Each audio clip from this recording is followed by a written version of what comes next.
Fratelli Tutti, and the video conference is intended for WUCWO board members and at the same time open to the world public, to all of you. Thank you for your attendance. And a special welcome and thanks to our speaker, Cardinal Luis Antonio Tagle. Welcome, Your Eminence.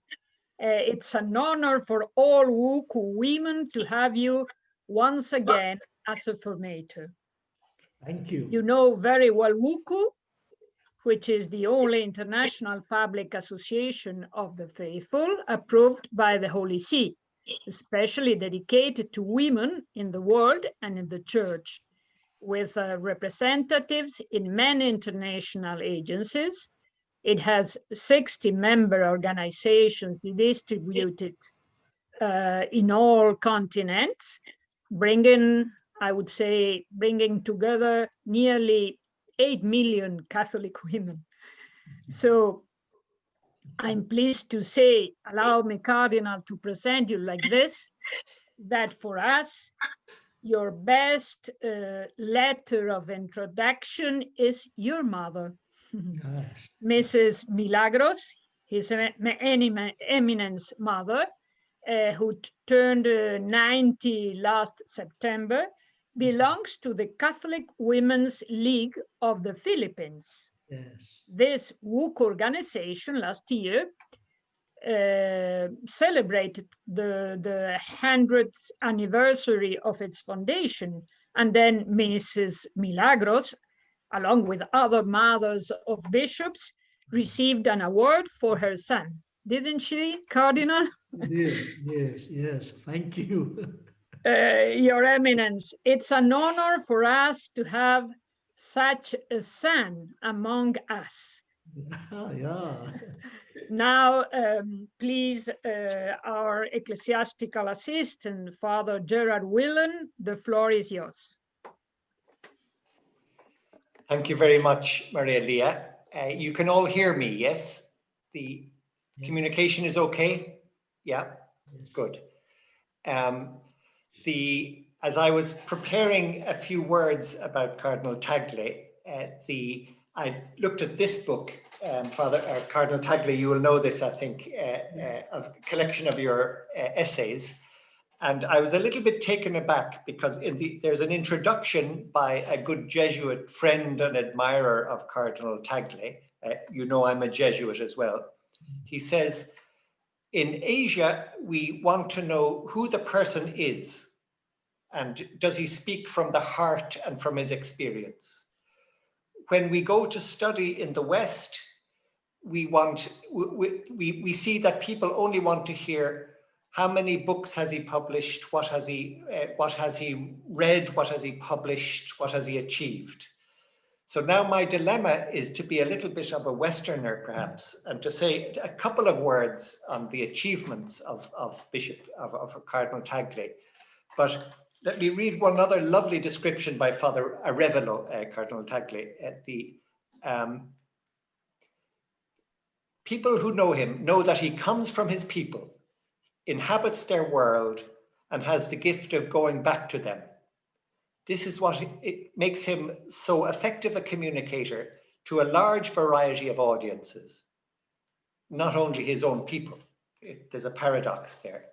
But so granting that it's really the person of Cardinal Tagle that we will meet now, as we know we've had the pleasure of having him work with us before in WUCWO, that's the main thing.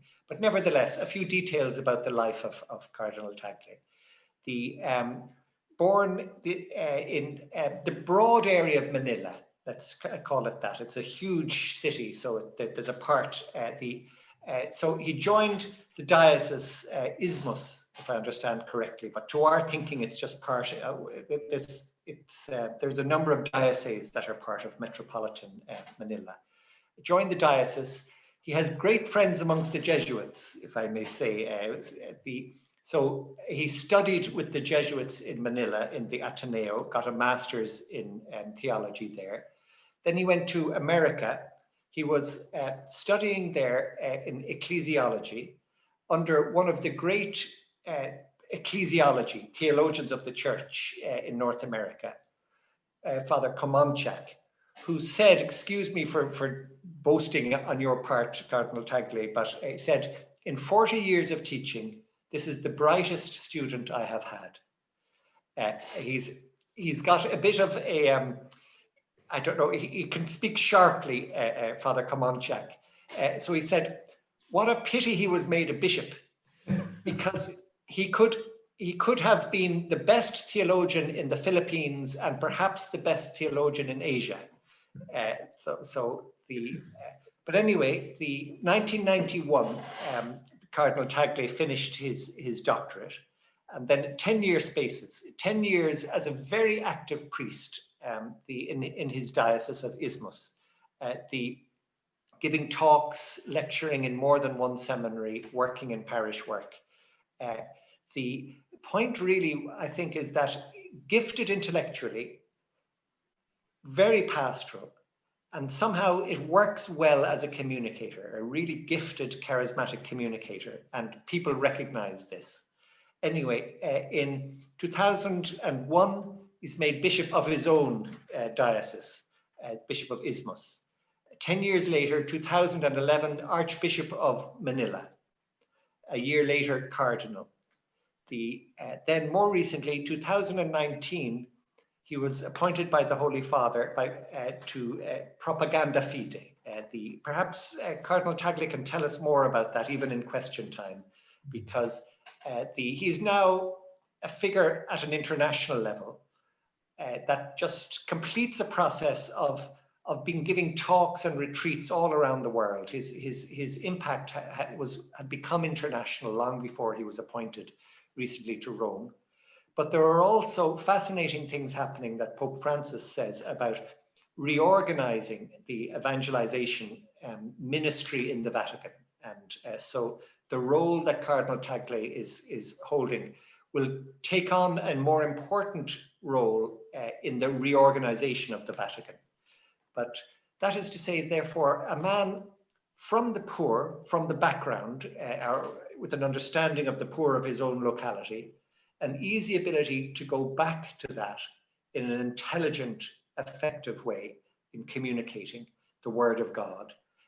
But somehow that works internationally. So a man of great international vision. Finally, I just say this.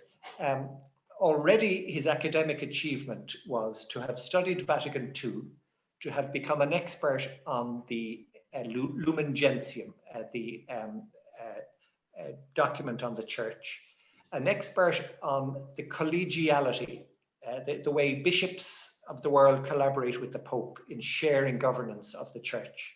So it's a small step from there to be a person who understands Pope Francis. So Pope Francis speaks about a synodal church, and Fratelli Tutti is this same kind of message of community, of social friendship, communicated to the whole world. So we have a very qualified person to talk to us now about the recent encyclical of Pope Francis. Welcome, Cardinal Tagle. Thank you, Father. Well, I would like to thank the board of WUCWO for this kind invitation. Father, thank you very much for the kind words. You sounded like you were reading a decree of beatification. But I can assure you I am not a candidate for that. But I'm very glad to be connected again to the World Union of Catholic Women's Organizations. And thank you, Maria Lia, for remembering my mother. Yeah, and I just talked to the Holy Father about her and how she, with her organization, the Catholic Women's League in my home parish, how they used to dance during the procession in honor of Our Lady. And once I felt quite embarrassed that she had to dance on the streets of the parish. I told her, you don't have to do that. You can attend Mass, you can pray, and that's enough. But she said, what's your problem? What's your problem? She said, for all you know, you will get ordained a priest because I danced before the lady. Ah. So, Wonderful. Your mother is wonderful, Cardinal. yes, yes, yes. A very strong, strong, strong woman, strong in her faith. Yeah, and the Holy Father, Pope Francis, just said, wow, your mother said that? Yeah. So yeah. So I would like to share with you my reading of Fratelli Tutti. No, I cannot pretend to present the the most exhaustive and the most accurate analysis of the document. No, this is one particular reading. So I'm encouraging you, first of all, to please read the encyclical. No. There is no substitute to getting hold of a copy and read it. It is quite long, and you will find that sometimes it is repetitious. And but the fascinating thing is you will find there some of the key ideas of Pope Francis's papal ministry, vision, and his teachings, always grounded in the Bible, in the events of daily life, and in the social teachings of the church. He always sets himself in the context of the great tradition of the church. But there is also one distinctive character of Fratelli Tutti. I think it belongs, as many of the closest collaborators of Pope Francis have affirmed, this encyclical forms a triad, with two other encyclicals. And the unifying factor is the memory of Saint Francis of Assisi, whose name Pope Francis took. The first encyclical is Evangelii Gaudium, which was inspired by the experience of Saint Francis. Rebuild my church. The message that Saint Francis heard. And the whole of Evangelii Gaudium is the vision of Francis, now Bishop of Rome, on how to bring the church to the 21st century and beyond, rebuilding the church through the joy of the gospel. Then came another encyclical, Laudato Si.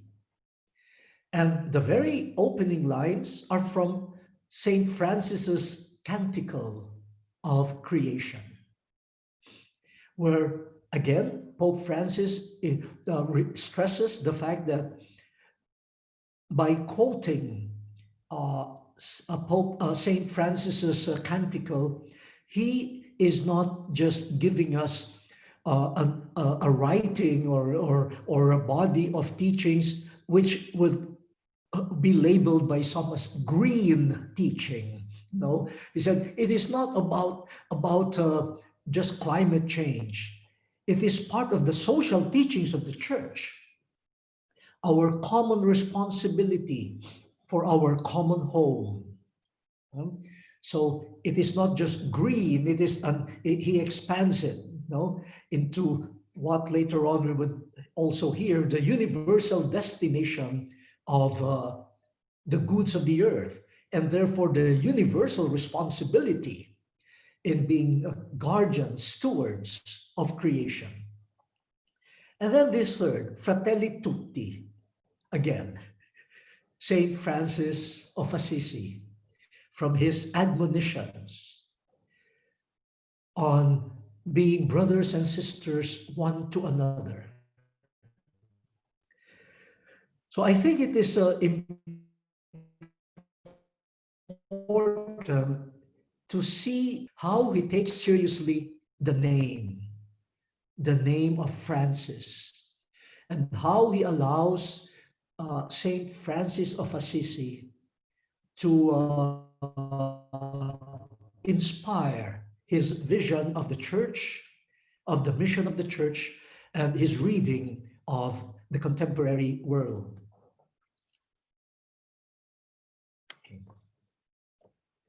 My next comment will be on the method used by Pope Francis in this encyclical, which he has been consistently using in his other writings.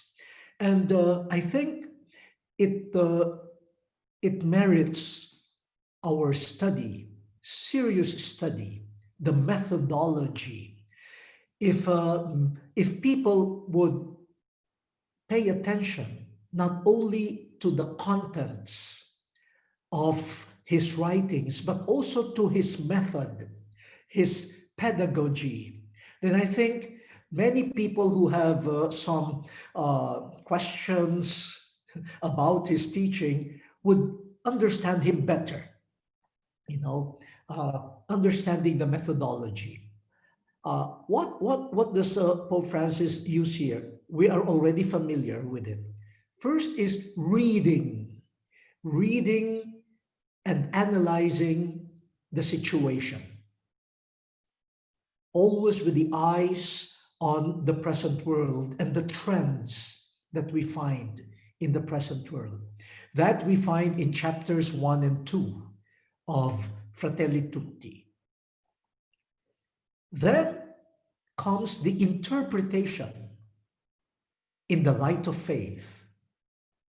So it's not enough to see and to analyze, but to interpret, to go to the deeper meaning of what we have seen. And here it is the moment of discernment and judgment towards, in Fratelli Tutti, towards a world that is more open to love. Then the third method is responding. It is not enough to see and to interpret in the light of faith. We are asked also to respond. And in this case, in Fratelli Tutti, the response is how to construct a humanity that is more open and therefore a better place to live in. This we find in chapters 5 to 7. And he closes with, Father Willen used the term ecclesiology, a vision of the church of communion, how the church could be at the service of universal brotherhood and sisterhood. So some would say this is not just a method, this is a spiritual vision. Well, he's a Jesuit, schooled under the guidance of Saint Ignatius of Loyola. So you see this, reading the signs of the times, interpreting in the light of the faith, responding, and then also celebrating our calling as church.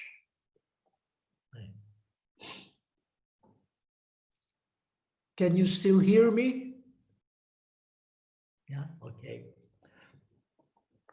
Now, so those are some preliminary things. Now let me go to the first major point that I want to stress, and it is to join the Holy Father in looking at the world of today, especially to be attentive to the signs of the lack of brotherhood and sisterhood in our world, to open our eyes and to be honest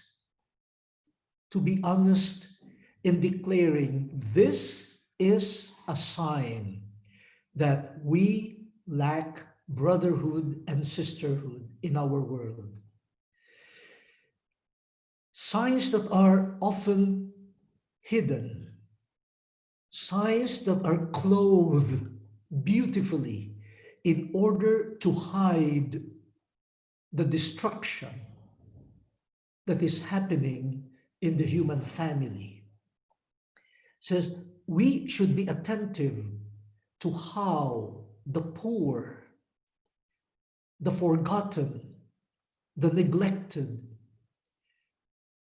are all the more suffering in this throwaway culture. It's not just objects that are being thrown away, but human beings. And for the Holy Father, this throwing away of peoples as though they are non-persons happens in a mentality, in a context, and even structures of being closed. Being closed. We should be attentive to those signs of a world closing its doors to the others. It could be my small personal world that I am closing into myself, and nobody else could enter. Even probably the Holy Spirit is not allowed to enter. And those that are being excluded, the migrants, the women, the girl child, the victims of trafficking in human persons, the victims of the new forms of slavery, the harvesting of human organs, and many more. And so the Holy Father is asking us, open your eyes and look for closed doors. But you will see those closed doors also if you read the signs from the perspective of the poor, the rejected, and the victims. So that face alone, that reading already requires some sort of a conversion, because I can read the signs from a perspective of superiority, from a perspective of even triumphalism. But we could understand better the experience of those who are excluded, who face closed doors and windows and hearts and hands, if we enter the world of those who have been neglected by society. And this is an ongoing thing. You're an international organization. Wow. I will be very much interested to see how the different regions experience this closeness, worlds closed, especially during this pandemic. During this pandemic, we are scandalized in seeing institutional, human closed doors during this pandemic. So this is the first major point. The second is the gospel light, the light from the gospel. It's a very rich portion here from Fratelli Tutti, especially chapters 3 and 4. But I would like to focus on what I think, this is my view, on what is fundamental in the Pope's vision of a world that is open to brothers and sisters. And it is universal love. Universal love. But how does Pope Francis depict universal love? In number 94, we see this description. Universal love is openness. It is openness to the other, as opposed to being closed in on oneself, on my group, on my family, on my culture, on my community. Love, by its impetus, is openness to the other. It is seeking. Love is a form of seeking union with the others. Love sees the value of the others. Love celebrates the worth of the others. Love sees the beauty in the others as they are, not as I want them to be, but as they are. And love seeks what is good, or maybe better, what is the best for others. And Pope Francis in number 94 says, only by cultivating this way of relating to one another will we make possible a social friendship. Social friendship that does not exclude anyone, and a fraternity or sorority that is open to all. Open to all.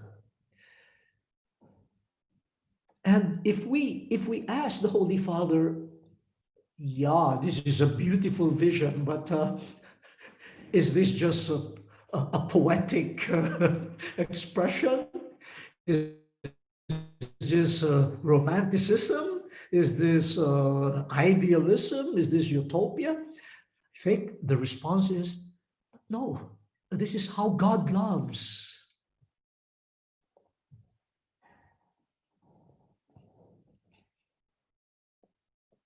This is how God has manifested himself. This is how Jesus loved and even died for all. This is how the Spirit blows. God, who is love, is total, full openness, full openness. And even to those who are against God, we sinners, the door is always open. God sees the worth even of the greatest sinner.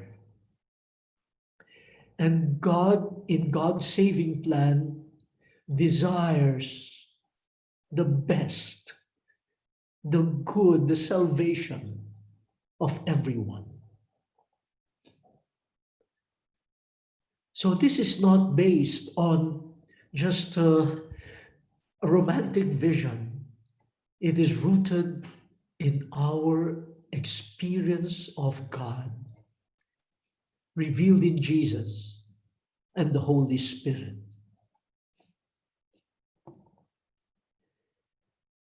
The Holy Father chose the parable of the Good Samaritan in Luke 10 to illustrate this universal love. No, the Samaritan who, in the context of the time, was considered an outsider by those who belonged to the chosen people. And there was mutual animosity. And according to historians, they probably had valid reasons for hating one another, for being prejudiced against each other. But in the parable of Jesus, of the Good Samaritan, we see that this figure saw someone lying on the ground, a victim of robbers and of violence, and of theft and violence there, and left for dead. Now, that person lying there was unknown to the Samaritan. He did not know the nationality. He did not know the educational standing. He just saw someone who was in need. And the openness of the Samaritan to stop, to come close to that so-called stranger, and to treat that person not as a stranger, but as a brother. He held him. He tried to apply first aid, and then he took the person to an inn. And the Holy Father interpreted it in this way. The Good Samaritan invited other people, first the owner of the inn, to be an instrument also of universal love. No? And the Samaritan used his own resources. Imagine, it's like wasting your money on someone whom you do not know.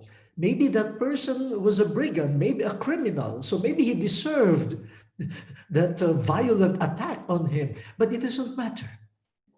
The Samaritan used his resources for the good and the healing of this so-called stranger, and promised that if the innkeeper would spend more, then he was willing to pay more.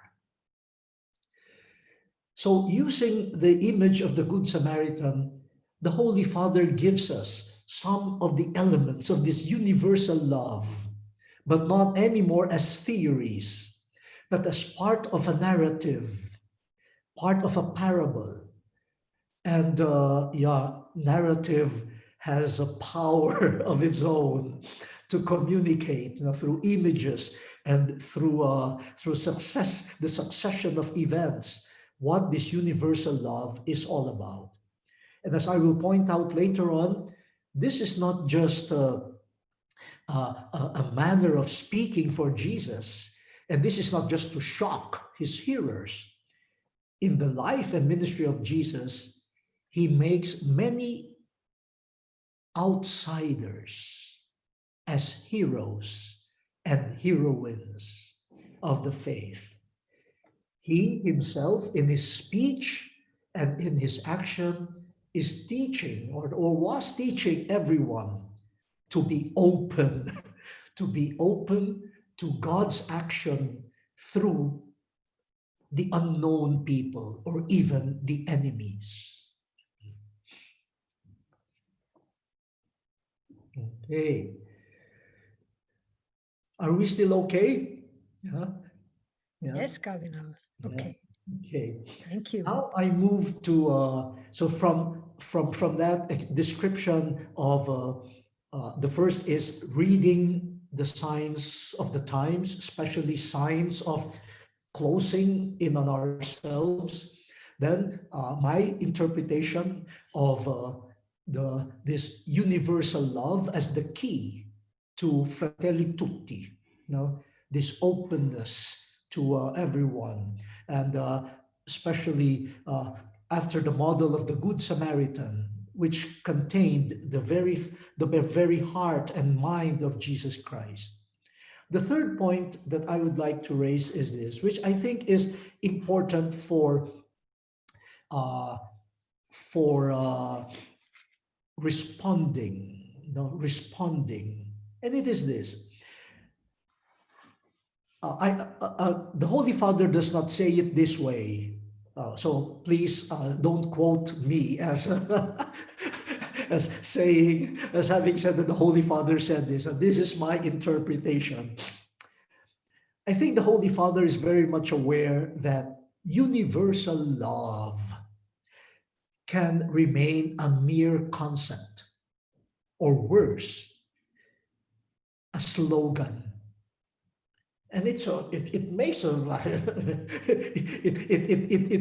it provides for us a beautiful slogan: universal love, universal peace, etc. You know, but that's the danger. The danger. I think the response, is crucial for universal love that brings about universal brotherhood and sisterhood from becoming a mere slogan. I remember hearing from one of my professors, a Jesuit professor. He said, some people would say, I love humanity. It's human beings I hate. So yeah, when it comes to, wow, I love humankind, but please don't give me don't give me human beings, concrete human beings to deal with. That's why I think the remaining chapters of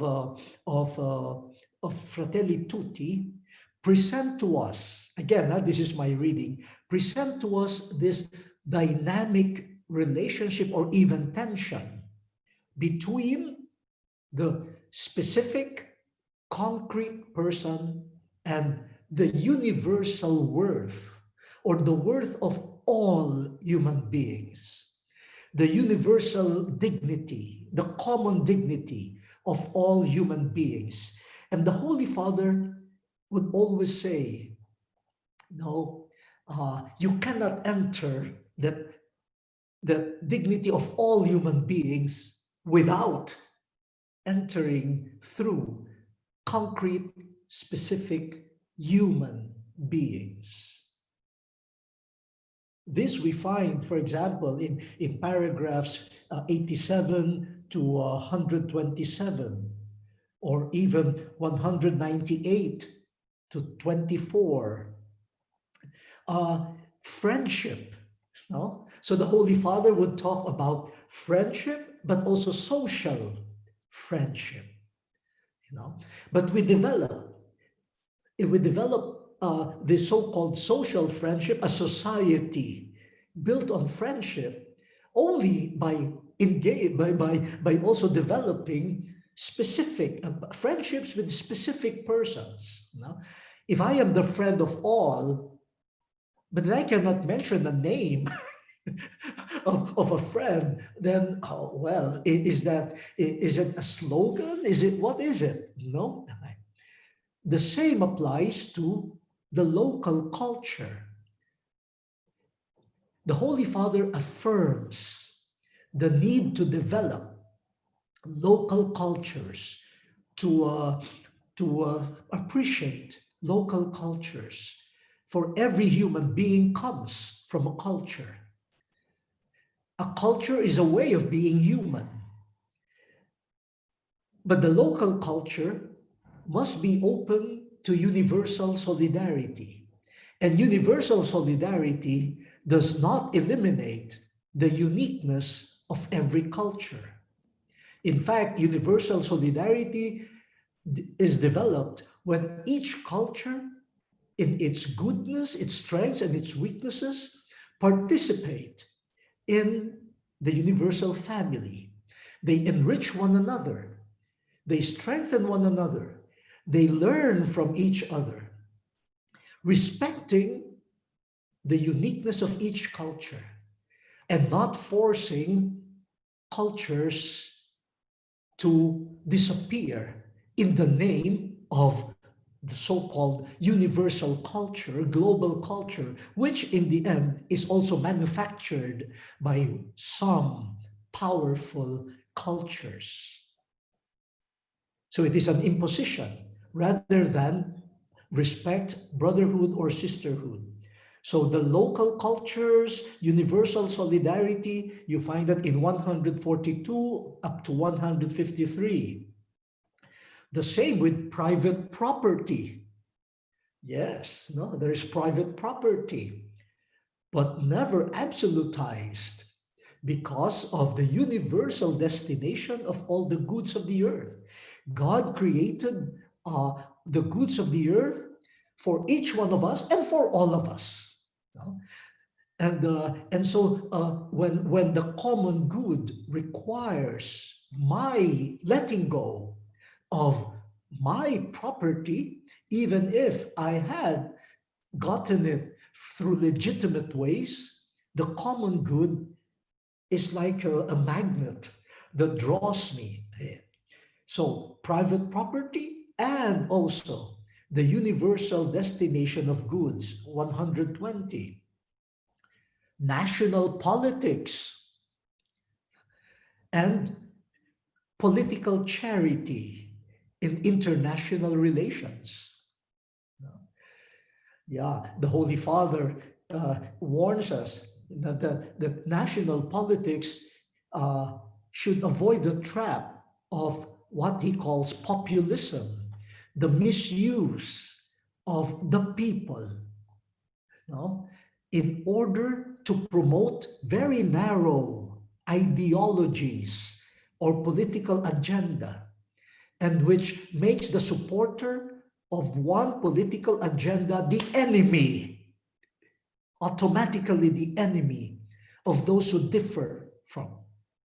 So in one country, there could be, political enemies. Because of political affiliations, even families don't speak to one another. Brothers and sisters, parents, etc.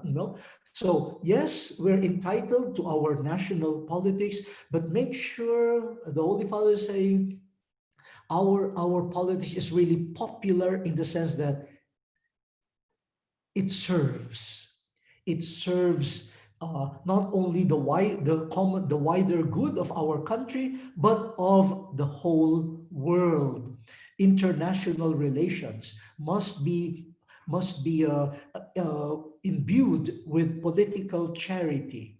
So that's 154, 197. Forgiveness.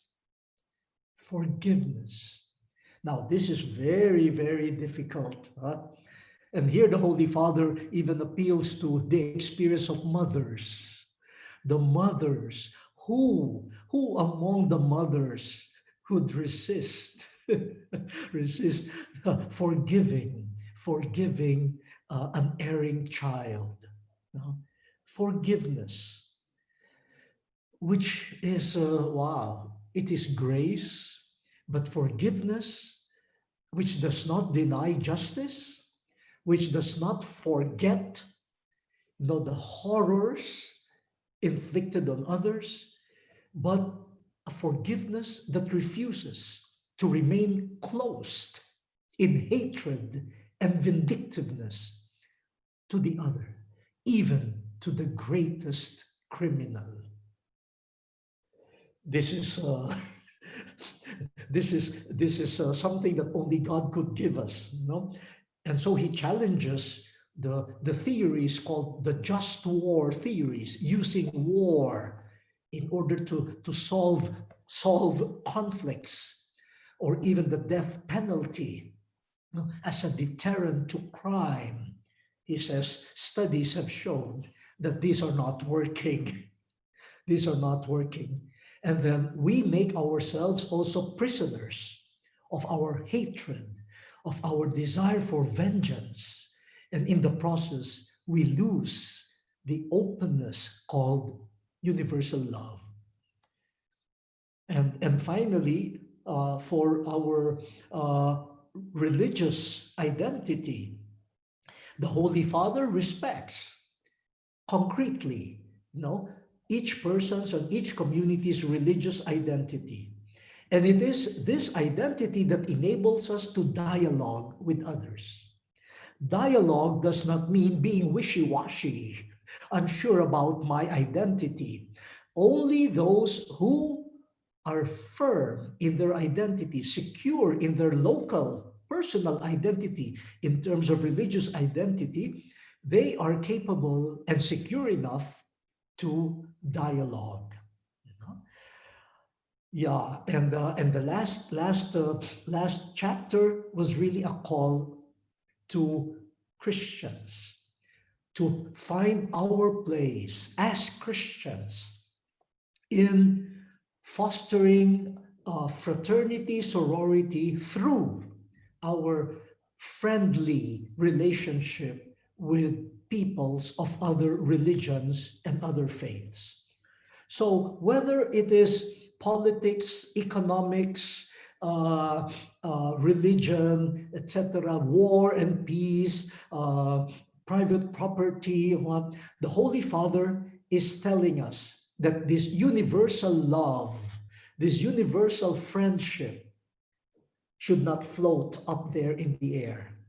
It happens in our immersion in the local, which is always open to the others because we inhabit one common home. We are one family.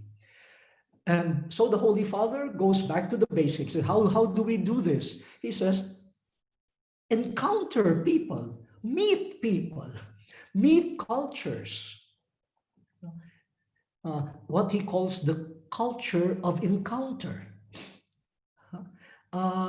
He says, sometimes we are afraid of the others, but we have not even encountered, we have not even met one of them, but we're already afraid of them. So this universal love, this new politics, this new economy, this universal friendship and forgiveness will happen if we meet concrete individuals, meet cultures that are different from ours, meet communities, and in the spirit of openness and loving, hopefully we could forge a better politics, a better economics, a better society, a better way of resolving our conflicts, because the common good, which includes the individual good. The common good promotes the individual good, and my individual good must serve the common good, because this tension, vice versa, is preserved. Yeah, and most especially may I go back to that first point that I had, that read this from the perspective of the least, the victims, those who have suffered because they have been neglected. They had no friends to turn to. It is when we hear their stories that hopefully we would be more convinced of the necessity, the urgency, and the beauty of universal love, of universal friendship, of universal brotherhood and sisterhood, promoting the common good. Let me now close. I think very many of you are happy that I'm closing now. Let me close with some suggestions. First suggestion is the formation of character, the formation of the human and Christian heart. Formation in loving, the purification of our loving, which means I think now we should confront our own prejudices, our biases that hinder us from being open to others. And this should happen not only individually, but also as families, as cultures, because all of us have those biases and prejudices. And I think Fratelli Tutti invites all of us to undergo that painful but liberating, very liberating and saving process that purifies our capacity to love. The second is since institutions, policies are crafted by human beings, cultures are developed by human beings, and afterwards they acquire almost like an independent existence. But if we want to change institutions, we cannot just wait for them to change by their own efforts. They were created by human beings. And so we should invest in the transformation of policies, of rules, of institutions, of structures and cultures that have dominated us and have been accepted by us as the normal. And then we just wish, we wish the structures would change, but no structure will change without human beings changing them, because they were put in the first place as a structure by human beings. The human beings who have in a way institutionalized their own biases and also their own values. So this formation of the heart, but also the formation of institutions which are reflective of our hearts. I think we need to do that. The third suggestion is maybe as a union of Catholic women's organization, you could collect not only writings, but maybe stories of women who have suffered, but have resisted the temptation to close their hearts and their doors.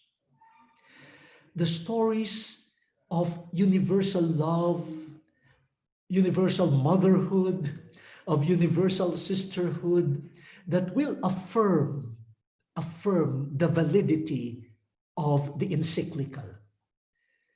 I think we need this Encyclical needs authentication not only from theoreticians,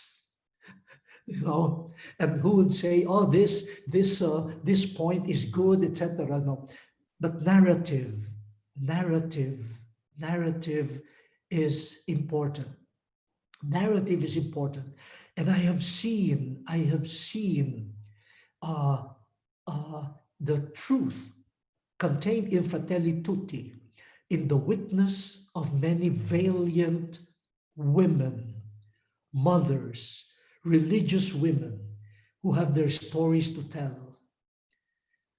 The JRS, the Jesuit Relief Services, compiled the stories of, had a compilation of stories of women refugees from different parts of the world. And I've been very much encouraged by that collection. And I remember one story of a refugee woman from the Karen community, Kareni, and she started running away from violence with her family. And as they kept on moving from one place to another, she ended up in one camp alone. And when she said when she was sick one day, that's where she realized that she was alone. She was crying out for her mother, but she did not know whether her mother was still alive. But then she heard somebody crying also. And she said, I'm not crying alone. I'm crying with many. So that gave her strength. She studied. She was sent to the Philippines and finished an education degree. Now she is a teacher in refugee camps, embracing all the refugees as her brother or sister, as her parent. And this is just one story that for me validates No, some people might say, yeah, Fratelli Tutti, a good dream, but it will never be achieved. No, it's happening now. But we need to tell the stories of those people who have lived even through the point of suffering and death, lived their conviction of this universal friendship. And finally, we turn to Jesus. The Holy Father used the parable of the Good Samaritan, and it's a powerful a tool. I suggest that we go wider and to look at other teachings of Jesus and his very ministry and life, how he showed to the outcasts, the tax collectors, who were embarrassed to be seen with anyone, like Zacchaeus and Matthew, the woman caught in adultery, and the Syrophoenician woman, whom initially Jesus compared to a dog, but later on she became a model of faith. And then Jesus's conversation with the woman from Samaria, the Samaritan woman at the well, and how that conversation that started with water led to a profession of faith and the missionary outreach of this woman, telling people about the prophet who had told me everything that I had done, things like those. And we see that in the life of Jesus, the outsiders,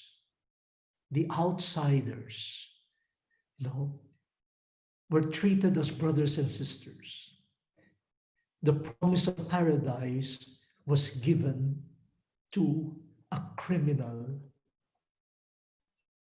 hanging beside him. Today you will be with me in paradise. The promise of forgiveness.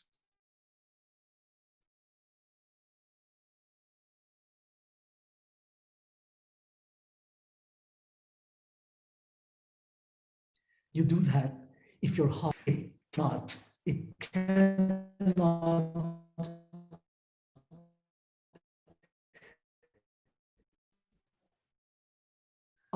be fully understood, and each one's conversion to the ways of Jesus.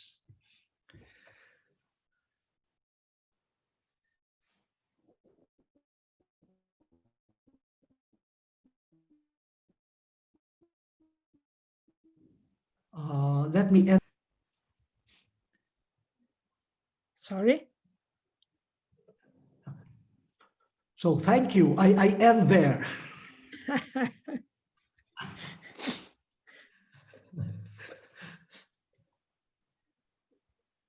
Can you hear me? Yes, Cardinal. Yeah. So you see, I didn't want to go to all the points in the encyclical. I just tried to focus on a few points and to tease you, to tempt you to read the document. And if you feel tempted to read the document, please don't resist the temptation. We will not resist, of course. Thank you very much, Cardinal, for doing this. How do you say, these questions to us, and then of course we will try to answer with all our heart. And if you can stay with us some minutes, Yes. would you like to have some questions? Yes. Perhaps. Yeah, and if I am capable of answering, I will say so. If I am not able, I'm sure you are. And well, I know that there are more than 50 persons of different parts of the world connected by Facebook. So perhaps they want to write some questions or comments. Please be free to do so, and we'll try to contact you with the Cardinal. And of course, now I will give the floor to some of our board members, which I know they want to dialogue with you or to comment. Please, my dear friends, if you like, you can raise your hand and I will give you the floor immediately. We have more or less 35 people here. And please, if you can, here I see Mary Beth from the United States. Please, Mary Beth, the floor is yours. Thank you, Marilia. And thank you, Eminence, for such an enlightening and elegant and engaging presentation that so beautifully elucidated this beautiful document. Thank you so much. My question is, can you recommend an economic system that would be most successful to achieve the aims of this encyclical?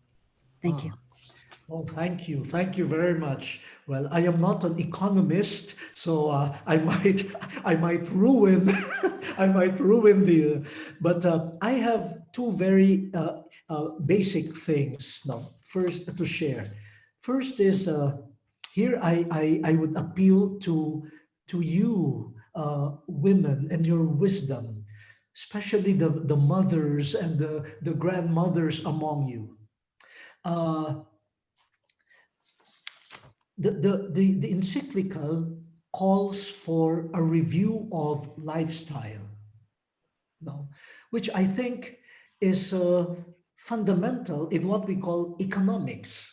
You know, economics has become wow, like an over.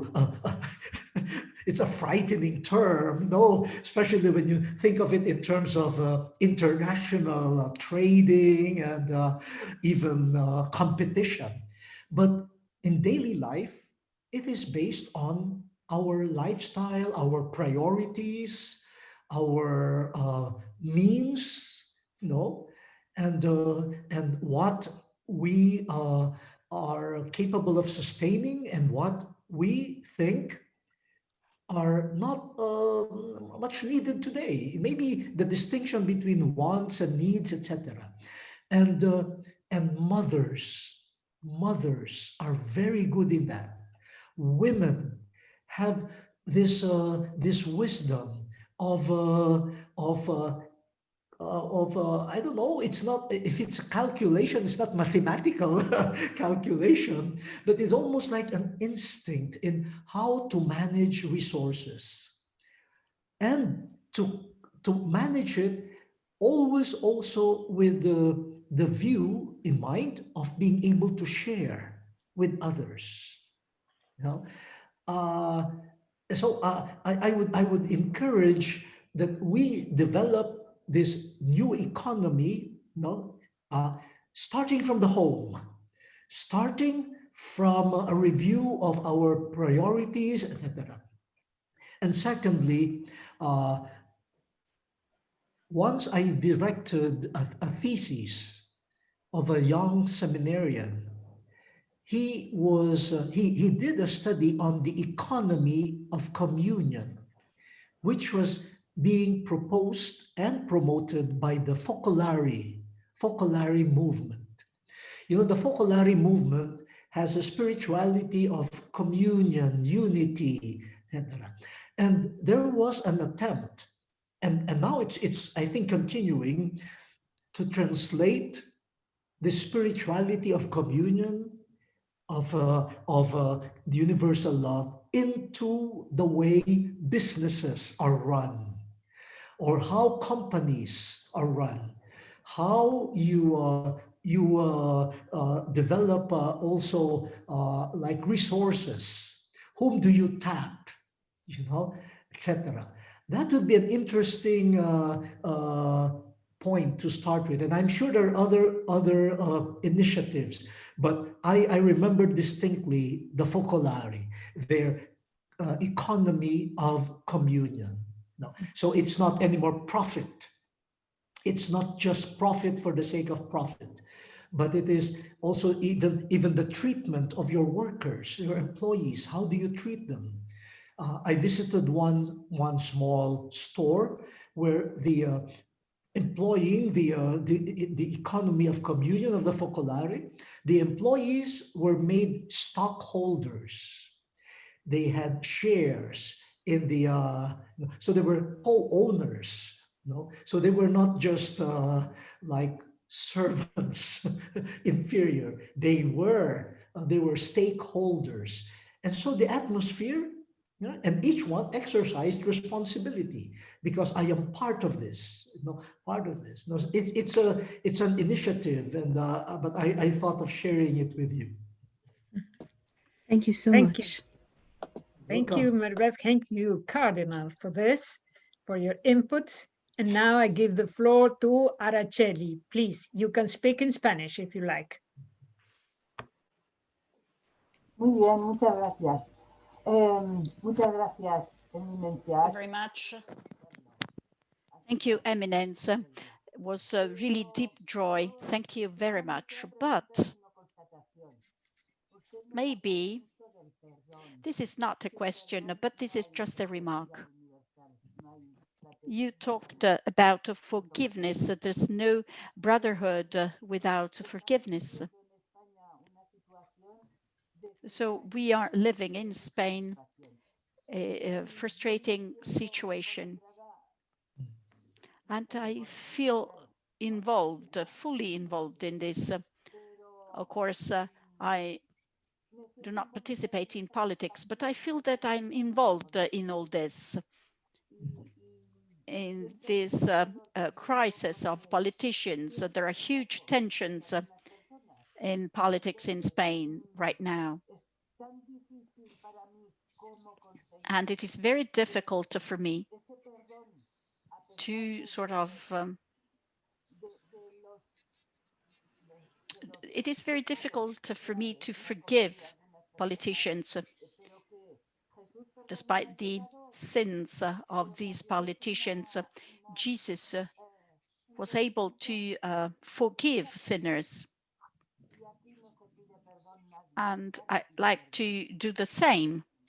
But here in society, nobody asks for forgiveness. It's not a question, but it's just to share with you my current feelings. So thank you. Thank you very much for Araceli for your sharing. Yeah, and you're not the only one struggling with forgiveness. I think it is a common experience. I suggest that we meditate more, if you have the time to read, the very complex but also edifying section in Fratelli Tutti regarding forgiveness. I myself have participated in sessions on forgiveness. First of all, we cannot impose forgiveness on people. We cannot just say to people, "Oh, just forgive." No. It is a person's choice, and also the readiness of a person to forgive. And as Christians, it is one grace. It is a gift that we ask for. But as we ask for the grace, we also say, because we ask for forgiveness for our sins. And in the prayer of the Lord, forgive us our trespasses as we forgive those who trespass against us. So we also see our need for forgiveness, but it cannot be imposed on anyone. Secondly, we have to purify our understandings of forgiveness. Some people will say, forgive and forget. Now, the Holy Father addresses that, and he says, no, it is not to forget. No, in fact, we should not forget the atrocities, the injustices committed, But we should, this is now, again, my terminology, not the Holy Father. It is not to forget, but to remember in a different way. because there is a form of remembering that makes me, as I said, a prisoner of my own darkness. And there is a type of remembering where I intensify my identity as a victim. And all throughout my life, I behave and talk like a victim. But forgiveness liberates me from that. No, I am no longer a victim, then I can be a protagonist. Remember also Zacchaeus. Our tendency is to wait for people to be deserving of our forgiveness. And only when they have proven themselves, then we forgive. Yes, there is some truth to that, element of truth to that. But in the case of Zacchaeus also, we see the reverse. When someone, a great sinner, experiences undeserved compassion, mercy, then the person becomes just. After experiencing Jesus's love, then he said, if I had cheated anyone in the least, I will pay him back fourfold, and half of my belongings I will give to the poor. Jesus did not start by blaming, said, hey, I heard you did it, now reform. No. He showed mercy and the capacity to hope in the goodness of the person. And that became a powerful experience. He turned to justice. So mercy and justice do not fight each other. They come together. But Araceli, I empathize with you. It's not easy. It is a common, it's a common experience. It's a grace of God, and then we also help each other. Thank you, Cardinal. Thank you, Araceli. And while we wait for some other questions, I will read for you, Cardinal, some comments that came from one of them from Facebook, from a woman from India, whose name is Manisha Topno. She says, it's wonderful to watch the live session. So she's in India and he listened to you, seeing you, and she's very pleased.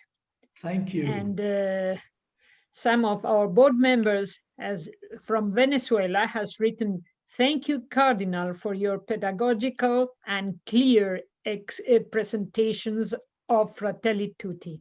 Oh, thank you. Thank you. And here, I think, Monique, I'll see, I think, Monique, are you raising your hand? Monique, est-ce que tu veux parler avec le cardinal? Do you have a question for our Cardinal, Monique? Well, yes, Maria. I should like to thank Cardinal Tagle for his presentation. I would like you to elaborate more.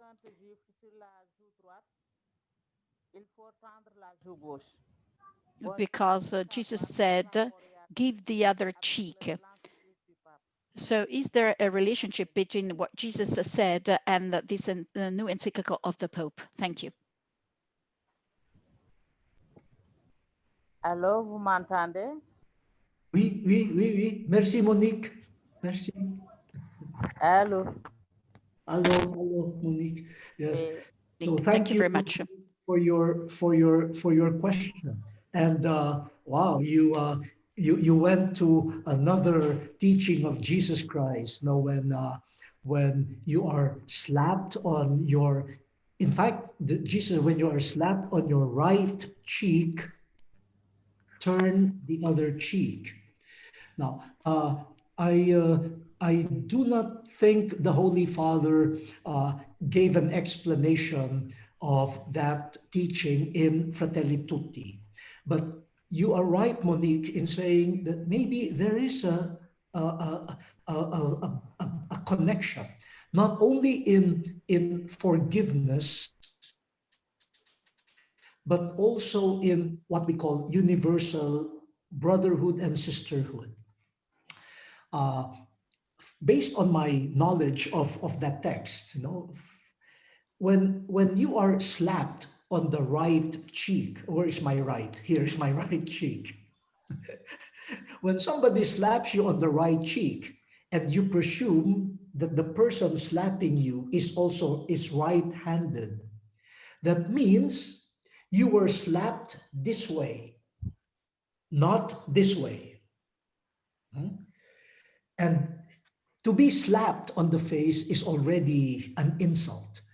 But during the time of Jesus, to be slapped this way with the front of your hand touching your cheek is more of an insult. The person doing it is telling you, you are too bad, you are too impure. I do not want my palm to be dirtied. So that action is a declaration, for me, you are not a person. You are not a person that deserves my touch. So when you say, turn the other cheek, it is a reminder to the violent person, hey, I am a human being. I have two cheeks. And I want you to see my full face. Here is the other cheek. I am not a non-person.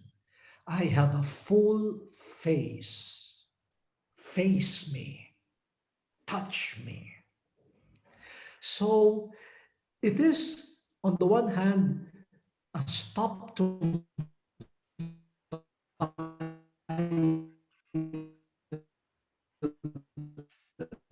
instead of I give a stunning stunning response to the aggressor, and the aggressor will probably be afraid, and retreat and say, what? And so it is a deterrent to the multiplication of violence, but it is also a reminder to the other person, I am a human being. So this was the explanation given to us when we were studying, and I think it merits our consideration. Of course, Your Eminence, wonderful answer. And now I will give the floor to Miriam from Colombia, that wants also to do some comments or questions for you. Please, Miriam. Muchas gracias, señor Cardenal. Conmovida. Cardinal, I'm very moved for your explanations. And I've thought a lot about it. Can you tell us how can we start this transformation in our arts with your teaching? How? And considering what you've lived, how can you tell us how to start this transforming process in ourselves? Thank you. Thank you very much for the question. How do we start this process of transformation? Of course, with ourselves. First of all, we need to desire transformation. We need to want transformation. If we do not want it, if we are not serious about transformation, it will not happen. So it is a serious and even painful process. So we need, first of all, to desire it. Secondly, as Christians, we believe that transformation is God's action. So we ask for the grace of God and we are open to God. Now, for this transformation, openness to God for us means, first of all, being familiar with the Word of God. The meditation on the Word of God, the prayer that includes as a foundation the Bible, the many teachings of Jesus Christ, and especially the person of Jesus Christ. Transformation happens when we model ourselves after somebody else. I don't know if you have children and grandchildren. You see how they transform themselves based on who their idols are, like a movie actor or a singer. And though they start transforming themselves, even their haircut or their way of dressing up. Transformation is always, it has a goal, it has a direction. And for us, it is transformation to become more like Jesus Christ. And so to be familiar with Jesus through prayer, through study, so that we have a model. He is our goal. Without a model like Jesus, we will choose other models. And before we know it, we will be imitating a politician, we'll be imitating whoever, rather than imitating Jesus Christ. So for me, the process begins with something fundamental. Am I serious about imitating Jesus? Am I serious about getting to know him and allowing him, his person, his teachings to be the rule of my life, not to be changed? And from there, you can invite your family, your whole community, your neighborhood community to the same experience. And I know many small Christian communities, through their weekly prayer on the scriptures, implement this in our. So imitating Jesus does not remain in the heart and in the mind. Imitating Jesus leads to a social engagement, a social calling, to transform society based on the teachings of Jesus Christ. I think in many parts of the world, especially in Latin America, in Africa, in Asia, you have these comunidades de base, the small Christian communities, and that serves through the Bible and prayer, personal transformation and societal transformation. Thank you, Cardinal. I know it's time for you, and there are a lot of thanking messages. But if you can, I would like you to answer Father Jerry, whose question is, Cardinal, can you say a word about the reorganization of the Dicastery for Evangelization that Pope Francis is planning to implement? And this is very important. How can WUCWO collaborate with this vision of evangelization? Wow. Father Jerry, first of all, to be very, very honest with you, I have no clear idea yet or complete idea of the so-called reform. I have heard about it, but it is still in process. So, but what I have heard is that evangelization should not be just one office, should permeate, should enter the work of all the offices in the curia.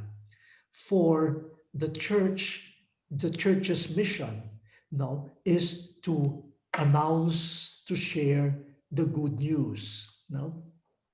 And so the big challenge there will be, if that is true, then our work will be as a dicastery, how to connect with the other dicasteries, other offices, in order to bring more vividly, more openly, the aspect of evangelization in whatever work they are doing. No, I'm sure they're already conscious of that their work is not just work. It is, but maybe the call is to make it more explicit, that whatever we are doing is an act of evangelization. Now, how would WUCWO help? Wow, very much. Because first of all, may I ask you to help us in this way? First is to make evangelization more accessible to all baptized Christians.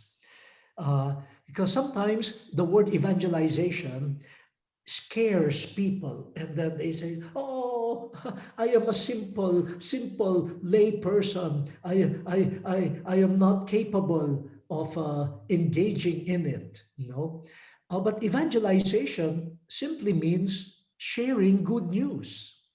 No? And every day we share good news. You had a good coffee and you tell your companion, wow, the coffee is good. Oh yeah, you share good news. Or you like coming back home here, I saw some shops in Rome declaring that they will have big discounts, sales. Yeah, I don't know.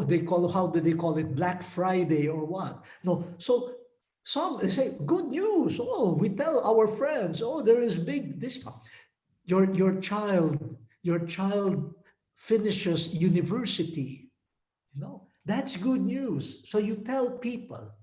Now, what is better news than Jesus Christ loving us and saving us? So we just have to use our natural capacity to share the good news.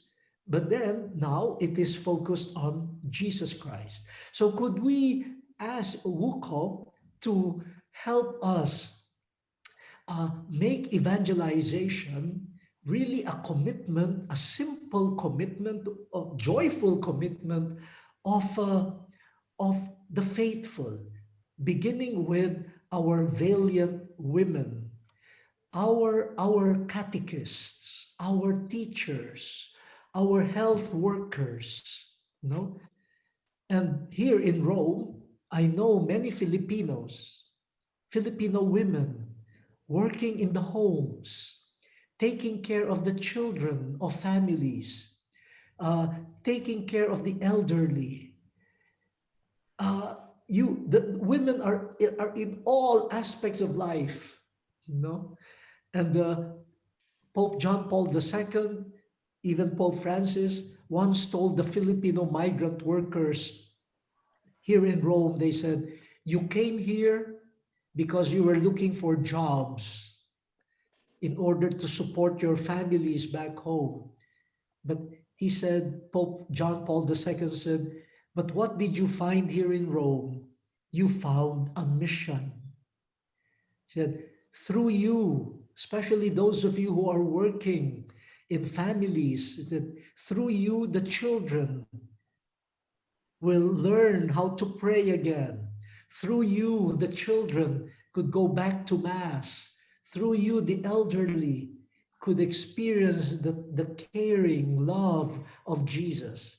So the presence of women, organized or sometimes not organized, is a potent force in bringing the gospel to different areas of society, in word and most especially in action, in the quality of relationship. Yeah. So we hope WUCWO would be a strong force in that. Thank you. Thank you very much, Cardinal, for your recommendations about our narrative stories. Thank you for recommending us to learn how to love and to look where we are closed and in our cultures, in our persons, in our institutions, that we can change. And thank you for let us see with the eyes of Jesus, the outsiders, and for all we have learned as WUCWO women from you today. And I promise you, WUCWO will do its best to promote the reading and the application of Fratelli Tutti. Thank you. Thank you very much. And this is for you. Please open your microphones and say goodbye to the Cardinal. We are so pleased having you with us, Cardinal. Thank you. Thank you. Thank you. Thank you so much. Thank you, Cardinal. Cardinal. Much. Absolutely excellent. Thank you. Gracias. Good to see you. Thank you for all the persons, Gracias, the Cardinal. public, which is with us. Thank you very much, Your Excellency. Thank you so much, Your Eminence. gracias. Thank you. Thank you. Thank you, Muchísimas Your gracias. Eminence. Thank you. Let's pray Taught for us one. today. Thank you. Bye. Thank you. Gracias, gracias. Bye. Thank you. Gracias. Bye Thank bye. you. Bye bye. Muy Go amable. out. Muchas gracias. Good night. Thank you. Thank you for Bye-bye. being with Hi, us. Isabella. Thank you for all of you.